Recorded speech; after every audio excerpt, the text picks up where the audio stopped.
સ્વાગત છે આપના મનપસંદ આ રસોઈ શોમાં. આપણા આજના ખાસ મહેમાન છે જાણીતા લેખક, પત્રકાર અને ટીવી એન્કર શ્રી સૌરભ શાહ. છેલ્લા 25 વર્ષથી પત્રકારત્વ ક્ષેત્રે વ્યસ્ત એવા શ્રી સૌરભભાઈએ મિડ ડે, મુંબઈ સમાચાર, ચિત્રલેખા અને અભિયાન જેવા જાણીતા અખબારો અને સામાયિકો સાથે કામ કર્યું છે.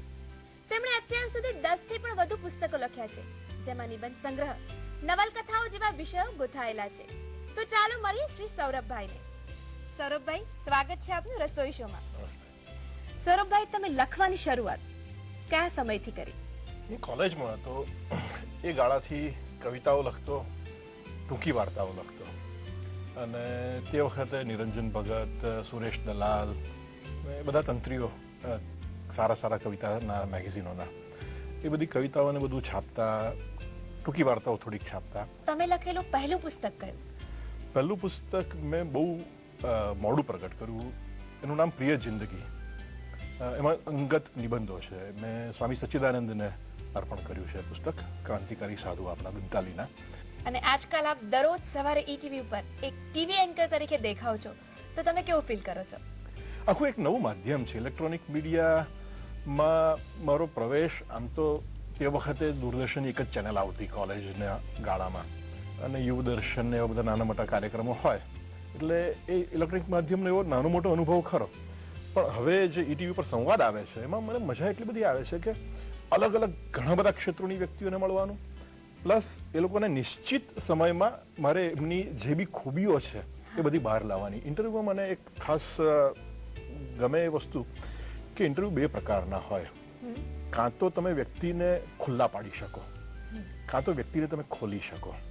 હું માનું છું ત્યાં સુધી સંવાદનો જે આપણો જે એપ્રોચ છે એ વ્યક્તિને ખુલ્લા પાડવાનો નથી, વ્યક્તિને ખોલવાનો છે. એના ભીતરમાં જે કંઈ પણ બધી વસ્તુઓ છે એ આપણે બહાર પ્રગટ કરીએ છીએ. તો આજે આપ રસોઈ શોમાં મહેમાન છો, તો આપ આપની કઈ મનપસંદ રેસીપી અમારા રસોઈ શોમાં બનાવવાના છો? નિદા ફાઝલીની બિરયાની ખીચડી મારે આજે તમને ખવડાવી છે. સૌરભભાઈ, એક વાત કહું તમને, આ નિદા ફાઝલી એ તો બહુ મોટા શાયર, અને એમની ઘણી બધી લખેલી ગઝલોને આપણા જગજીતસિંહે ગાઈ છે, તો આ મને કઈ સમજણ ન પડી. હા, એ ગઝલ ને ખીચડીનું આખું કોમ્બિનેશન બહુ સરસ બનેલું છે. એમાં એવું બન્યું કે બહુ વર્ષો પહેલા એક સાંજે જગજીતસિંહ, નિદા સાહેબ, બીજા એક બે મિત્રો ને હું નિદા સાહેબની ઘરે બેઠા હતા.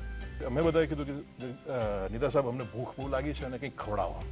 એટલે નિદા સાહેબ કે 15 મિનિટમાં તમને હું જમાડું ને જલસાથી જમાડું.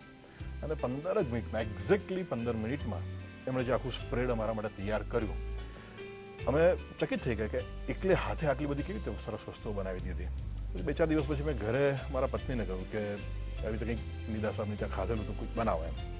ત્યારે બનાવ્યું, પણ કે મને બહુ સ્વાદ મજા નહીં આવે એનો.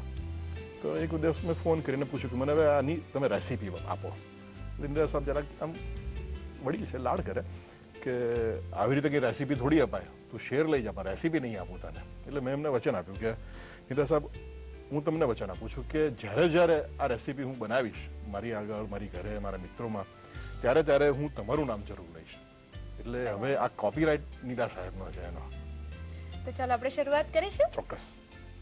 સૌરભભાઈ, અમને ખૂબ જ આતુરતા છે કે તમે આ ખીચડી કઈ રીતે બનાવવાના. આપણે સૌથી પહેલા તુવેરની દાળ અને ચોખા, જે ખીચડીનું સ્ટાન્ડર્ડ ઇન્ગ્રેડિયન્ટ્સ છે. અત્યારે આપણે 2 વ્યક્તિઓની બનાવીએ છીએ,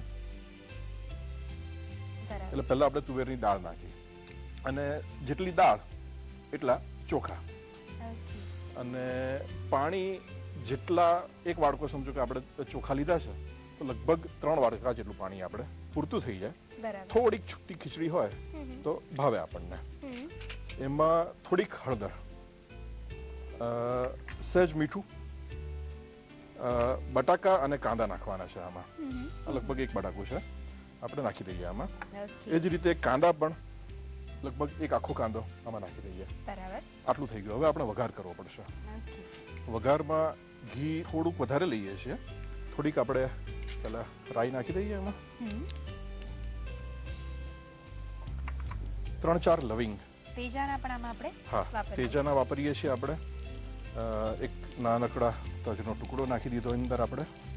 થોડુંક જીરું,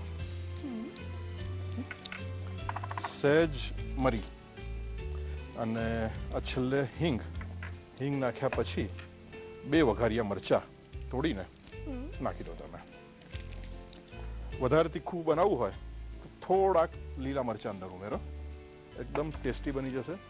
તેજ પત્તા જો તેજાના તમારી પાસે ના હોય ને તેજ પત્તા હોય તો તેજ પત્તા તમે આખું અંદર નાખી દો તો પણ ચાલે. બોલાવી દો ચમકારો અંદર. કુકરમાં આપણે મૂકી દઈએ. થોડુંક પાણી નાખી દઈએ કુકરમાં. સૌરભભાઈ, આપ રસોઈ શો વિશે શું કહેવા માંગો છો? રસોઈ શો મારો બહુ ફેવરેટ શો છે.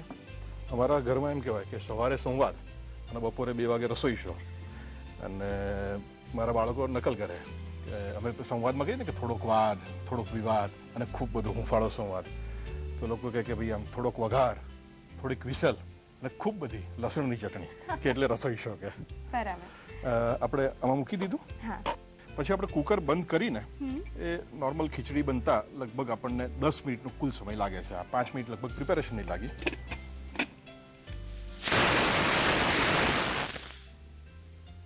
પરફેક્ટ થઈ ગઈ છે. કાઢીએ. ખીચડીમાં એકોમ્પનીમેન્ટ્સ ચોક્કસ હોય. લસણની ચટણી, લીલા મરચા તળેલા હોય, થોડુંક નમક નાખીને, છાશ એ હોય, પાપડ, બહુ મજા આવે.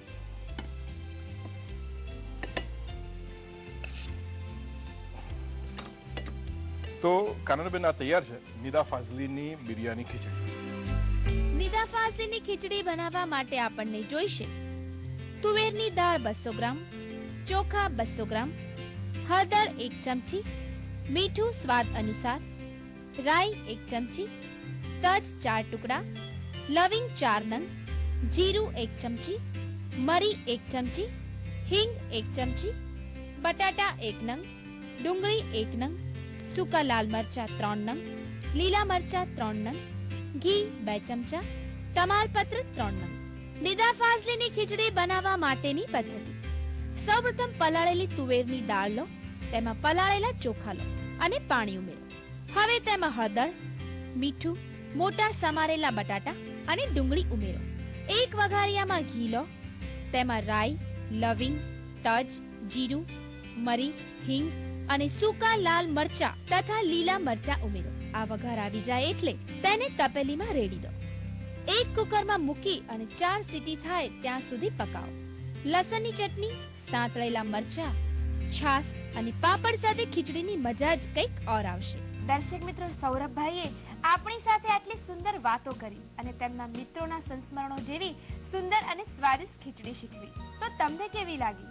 હા, તમે પણ જરૂરથી બનાવજો અને પત્રો દ્વારા અમને લખજો કે આ ખીચડી તમને કેવી લાગી.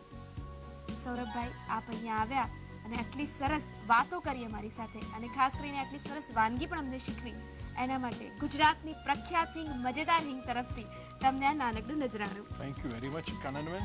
મને આનંદ એ વાતનો થાય છે કે રસોઈ શો દ્વારા ક્યાંક કોઈક રીતે તમે એવો સંદેશો પહોંચાડી રહ્યા છો કે ગુજરાતની ગૃહિણીઓ તો રસોઈ બનાવે છે, પણ ગુજરાતના પુરુષો, એ લગ્ન કરેલા પુરુષો હોય કે અપરિણિત કોલેજિયનો હોય, પણ એ લોકો પણ રસોઈ બનાવતા શીખે, એ આ તમારો આશય છે અને બહુ સરસ રીતે મજા આવે છે. હું પણ ઘણું બધું શીખ્યો છું રસોઈ શોમાંથી.